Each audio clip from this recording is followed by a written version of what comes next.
All of his co-workers were gone. What could it mean? When Stanley came to a set of 2 open doors, he entered the door on his left.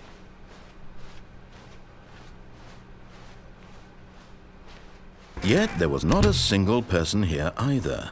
Feeling a wave of disbelief, Stanley decided to go up to his boss. Coming to a staircase, Stanley walked upstairs to his boss's office.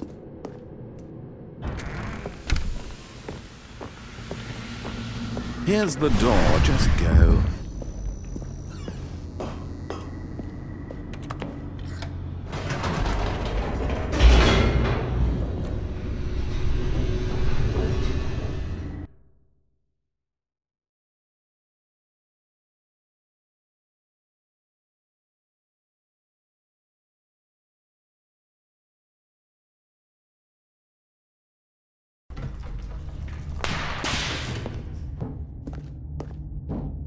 Stanley walked straight ahead through the large door that read Mind Control Facility.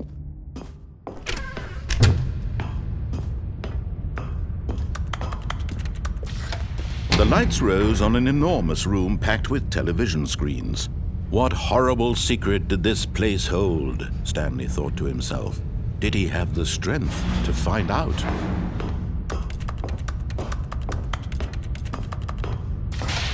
Now the monitors jumped to life, their true nature revealed. Each bore the number of an employee in the building, Stanley's co-workers.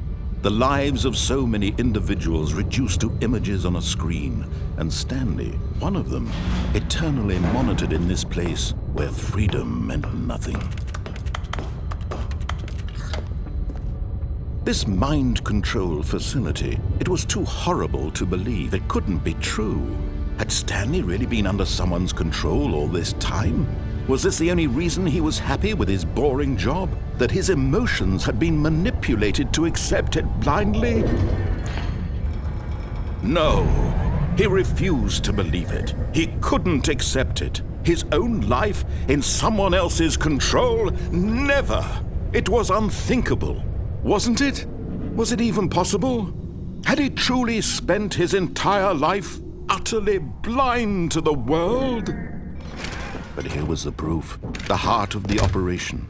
Controls labeled with emotions, happy or sad or content. Walking, eating, working, all of it monitored and commanded from this very place. And as the cold reality of his past began to sink in, Stanley decided...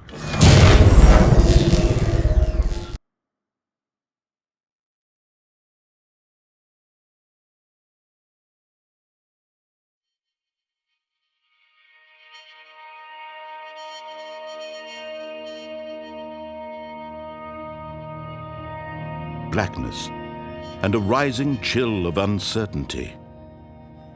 Was it over? Yes!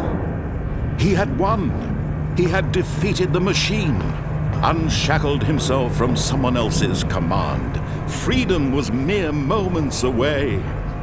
And yet, even as the immense door slowly opened, Stanley reflected on how many puzzles still lay unsolved. Where had his co-workers gone? How had he been freed from the machine's grasp? What other mysteries did this strange building hold? But as sunlight streamed into the chamber, he realized none of this mattered to him, for it was not knowledge or even power that he had been seeking, but happiness. Perhaps his goal had not been to understand, but to let go. No longer would anyone tell him where to go, what to do, or how to feel. Whatever life he lives, it will be his. And that was all he needed to know. It was perhaps the only thing worth knowing. Stanley stepped through the open door. Stanley felt the cool breeze upon his skin, the feeling of liberation, the immense possibility of the new path before him. This was exactly the way, right now, that things were meant to happen. And Stanley was happy.